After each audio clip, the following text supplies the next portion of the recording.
Hello ladies and gentlemen, my name is CloudStalker, and in today's video we talk about the current state of Apex Legends and its sad and slow decline in player base due to the way they have managed the game over time.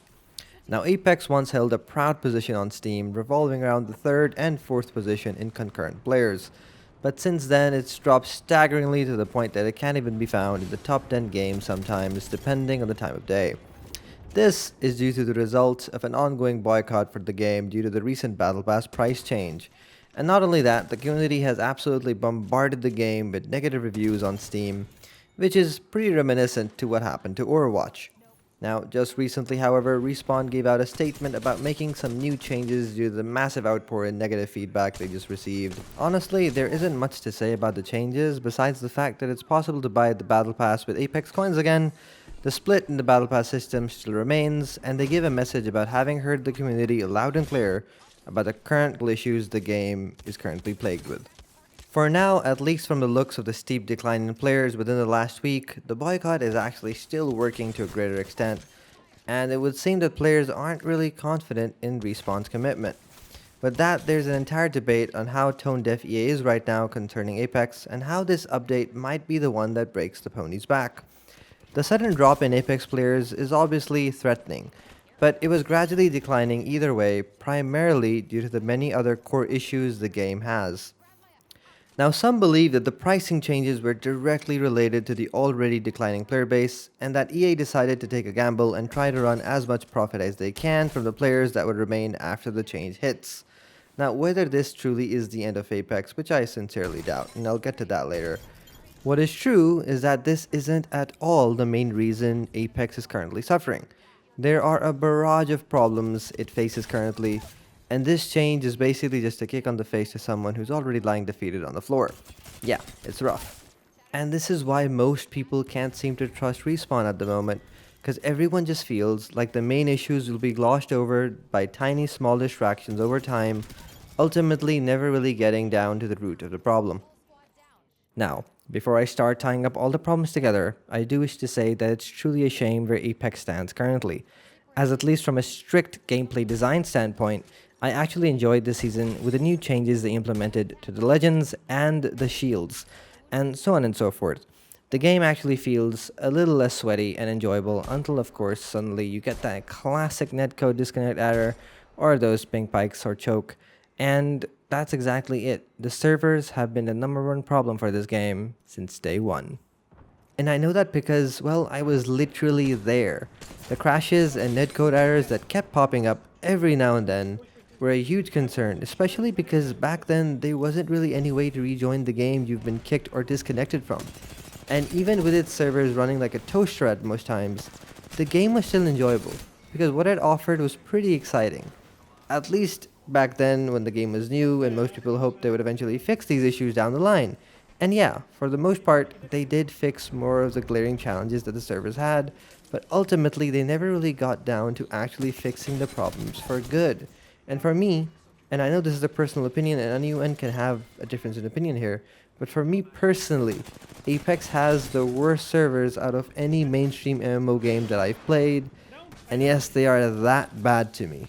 Then comes the second problem, and this honestly seems to plague every online game ever, and it doesn't show any sign of stopping. Cheaters, or hackers, however you like to call it, they are sadly everywhere now, and as soon as you start climbing a little seriously in ranked games, you are met with blatant hackers. And honestly, at this point, I've just accepted that this is how online games are now. Until something more seriously is done or implemented, I don't see this problem going away from any online game ever, let alone Apex.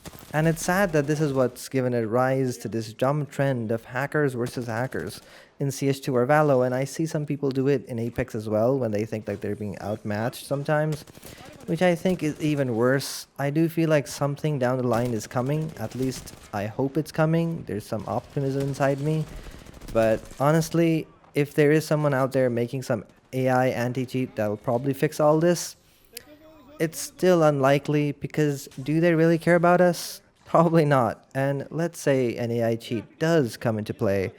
In reality, it might just end up backfiring and banning people who are just a little too good. So let's see how it all pans out.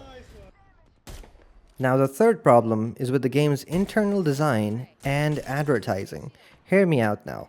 Apex, at its core, from the very early on, has suffered with a chronic balancing problem. This is ultimately why solo games way back then were something that alienated players and why Respawn decided to take them away. This, combined with the massively different hitbox sizes and variety of abilities, balancing these legends to stand toe to toe has always been a challenge. Ultimately, they slowly yet surely kept making these changes. Eventually, so many changes were made that the meta, which by now had its roots pretty deep down within the game, changed. And I personally love that change. Since, well, I've never been a fan of any meta within any game, and I prefer things to stay creative. But you see, when they did that, a lot of players felt betrayed. And when I say a lot of players, I basically mean the massive Wraith population out there. The game has always supported this high movement style gameplay, but overall has felt too forgiving for having bad positioning due to how abilities and movement work.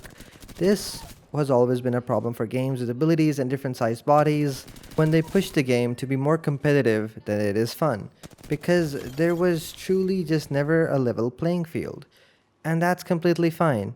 Apex offered something completely new to the table, but they never truly use that momentum in the right direction, which is a problem for most FPS shooters out there. Rather than making the game more fun and including more game modes into it, they start gearing and tuning it up for competitive play, which is also great, but as with most games, they end up getting tunnel vision and simply only see the esports side of the game, eventually ruining the overall vibe that the game could possibly have had. Currently, the game has a far better gameplay design than it ever did, not only because of the overall balance changes they've made to Legends, but with the increase in class roles, their unique perks, and the greater variety in Legends, and not to forget the numerous small but effective changes they've made to the overall core systems of the game, have made it far more fun and dynamic, and that is exactly what one would wish for in Apex. And frankly, based on all the forum posts I've read so far, there are simply far too many people talking about old game design flaws, which have been fixed for quite a while now. Even within my own friend circle, no one really had their eyes on the game since there was simply no thunder or any promotion that pushes that attention to learn about these changes. I'm not saying that the game is releasing exciting content, just that they have changed quite enough in the game to just let it be fun again.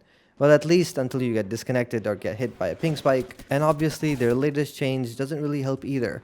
It just seems like EA has decided to put Apex on the milking route rather than putting more resources on the game.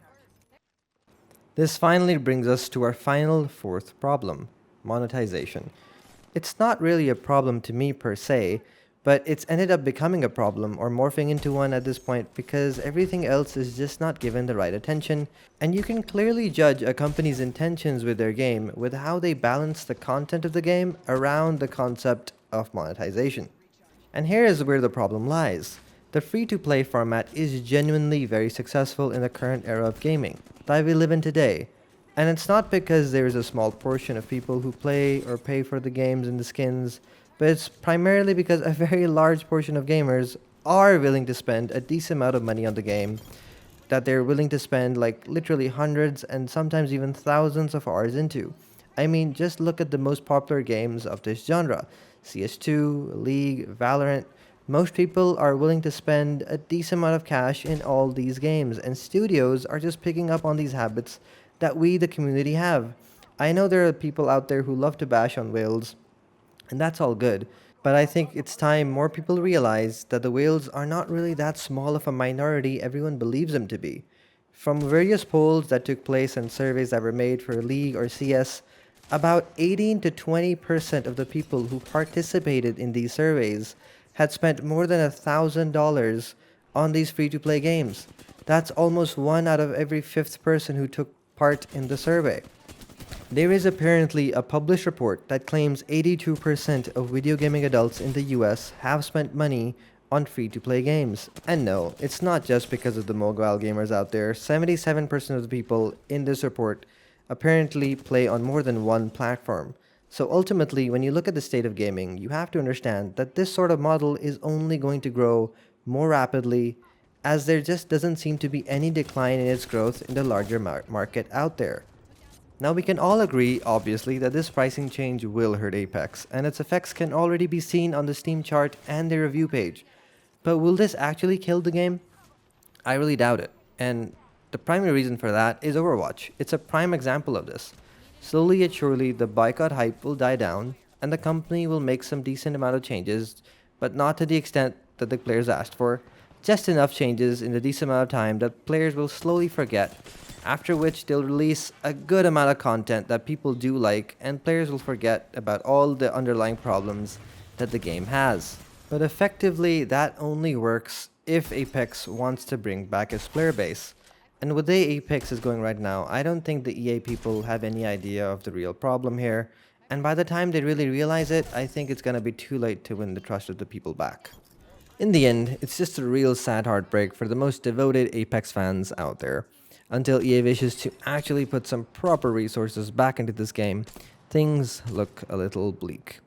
If you watched thus far, thank you. I would really appreciate it if you can consider subscribing to my channel, as it really helps me make better and more content. I would now like to say a few words to a very dear friend of mine. Thank you for everything. I greatly appreciate everything you've done for me, as without it, I would not be the person I am today. So truly, thank you. I hope that I too was able to help you in whatever shape or form, and know that I will always be there if the need ever arises. And may your days be forever filled with happiness and joy. Thank you for everything. That marks the end of the video. Be kind, be humble, be brave. Take care.